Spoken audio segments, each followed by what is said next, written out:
안녕하십니까.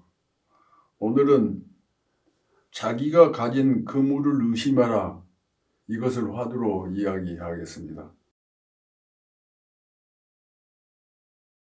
사람들은 모두가 어부가 아닐지라도 누구든지 보이지 않는 마음의 그물 한 개씩을 가지고 살아갑니다. 한 대에 묶거나 혹은 총괄하거나 포획하는 데 쓰는 그물입니다. 직업에 따라 2개의 그물, 3개의 그물을 가지고 있는 사람도 있을 수 있습니다. 그물코가 촘촘한 그물을 가진 사람은 멸치 같은 작은 고기까지 잡는데, 그렇지만 그물코가 얼멍얼멍한 그물을 가진 사람은 농어, 민어 같은 큰 고기만 잡고 작은 고기는 다 놓쳐버립니다. 그물코 사이로 빠져나가는 것입니다. 사람들이 가진 그물은 전통적인 것일 수도 있고 서구 유럽이나 남미에서 수입해온 그물일 수도 있습니다. 그 그물은 살아가는 데 필수 요건입니다. 그것은 책을 읽을 때 사용합니다. 시인이나 작가의 경우에는 작품을 쓸 때 대상을 파악하고 요리하듯 집필하는 데에 사용합니다. 일반 사회생활을 하는 사람들은 사업하는 데 혹은 경영하는 데 사용합니다. 그 예를 하나 드리겠습니다. 그 그물에 대한 이야기. 해방 직후 미 군정에서 의무관으로 온 한 의사가 있었는데, 우리나라의 한 고위층 인사가 그에게 많은 은혜를 입었습니다.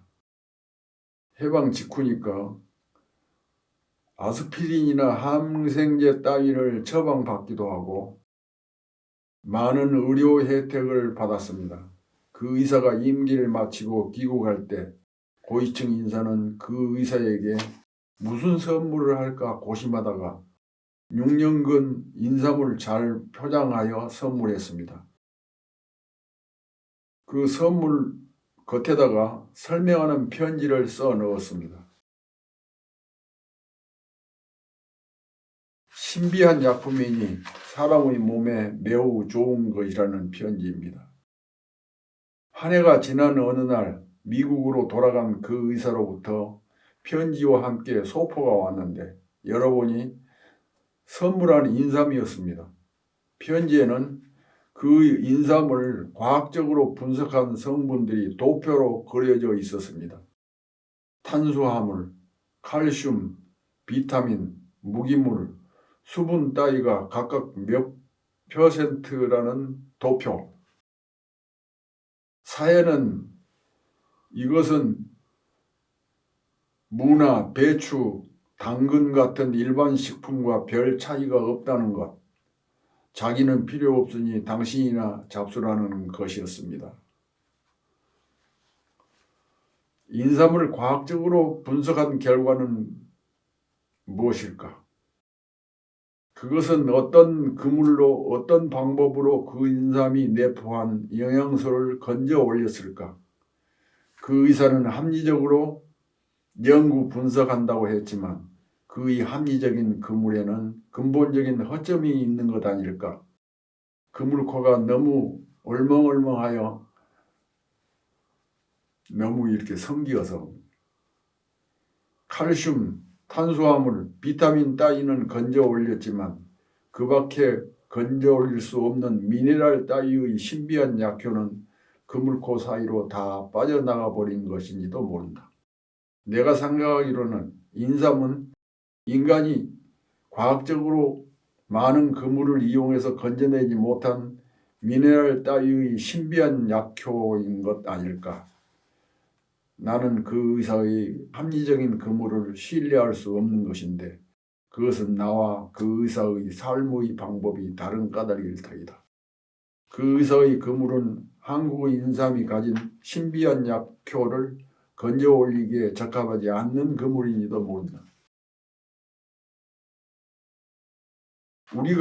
우리나라의 내노라 하는 학자들이 설파한 논문이나 어떤 시인이나 작가가 쓴 글을 읽는다는 것, 누군가가 하는 말을 이해한다는 것은 자기가 가지고 있는 자기 나름의 그물로 그 논문이나 작품의 아름다움과 참된 의미와 가치를 건져 올린다는 것이다. 독후감으로 건져 올린다는 것은 자기 나름대로 가지고 있는 그물로 그것을 건져 올린다는 것입니다. 우리는 우리가 가지고 있는 그물로 그 논문이나 작품의 아름다움과 가치와 의미를 건져 올릴 때는 내 그물이 그러할 수 있는지 적합한 것인가를 살펴야 합니다. 읽은 다음에는 제대로 그물질을 해서 완벽하게 모든 것을 건져 올렸는지 잘 못 올리고 있는 건지 의심해야 합니다. 작품을 쓸 때는 내가 가지고 있는 그물로 글감, 쓸거리를 이 세상 속에서 우주 속에서 건져 올려야 하고 취재를 해야 합니다. 작품을 쓸 때는 그 대상에 대한 취재를 해야 됩니다. 자료 조사를 해야 돼요. 1차적으로는 작품의 재료가 될 만한 대상을 포착하고 그런 다음 그물을 던져 포획해야 합니다. 그물을 가진 자는 그물을 던질 장소를 늘 살피고 다녀야 합니다. 물속에 무엇이 있는가를 살피고 나서 그물을 던져야 됩니다. 투망한다는 것이죠. 내 그물을 던져서 포획한다는 것은 어떤 작품을 읽어서 그 작품이 내포하고 있는 아름다움이나 가치를 건져 올려서 내가 먹는다는 거예요. 그러면 제가 쓴 시 예문을 한번 들어보겠습니다.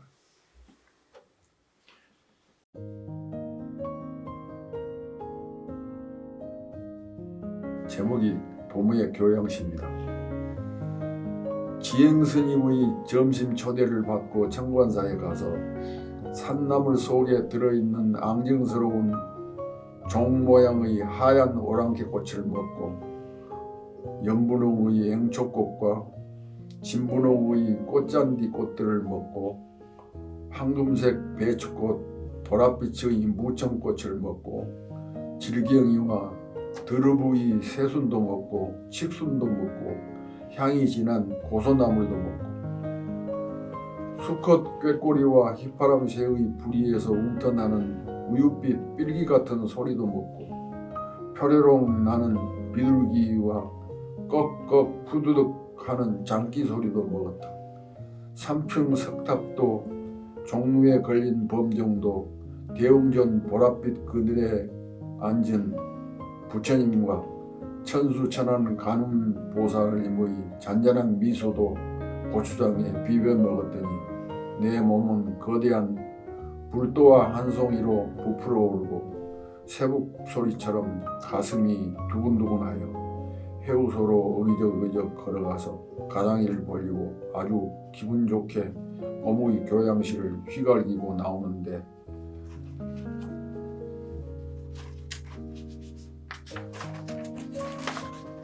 가슴에서 공인 보듬고 켜는 비천녀들이 하얀 비둘기처럼 날아가고 있었다. 제가 쓴 봄의 교양시라는 시입니다. 이 시를 어떻게 읽었는가? 그것은 여러분들의 마음속에 있는 감상 능력일 것입니다. 저는 산책할 때나 외출을 하거나 여행을 할 때면 늘 저의 투망, 그물을 어깨에 걸치고 다닙니다. 그 그물은 제 머릿속에 있어요. 가슴속에. 투망으로 고기를 잡아 연명하는 어부가 투망을 어깨에 걸치고 만조의 바닷가나 썰물진 갯벌의 개웅 가장자리를 걸어다니면서 그것을 던질 곳을 살피듯이 저는 제 속에 그러한 그물을 가지고 여행을 하기도 하고 여기 토굴에서 살면서 제 주변에서 피는 꽃들을 살피기도 합니다.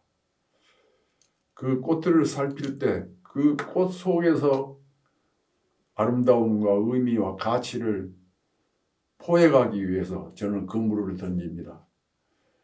제가 관심을 가지고 있는 어떤 인물에 대한 이야기를 쓸 때는 그 인물의 내부에 인생에 포함되어 있는 아름다움이나 가치나 그것을 포획하기 위해서 그물을 던집니다. 그물을 던진다는 것은 읽는다는 거예요. 읽어서 그 모든 것을 파악해내고 가치를 찾아낸다는 거예요.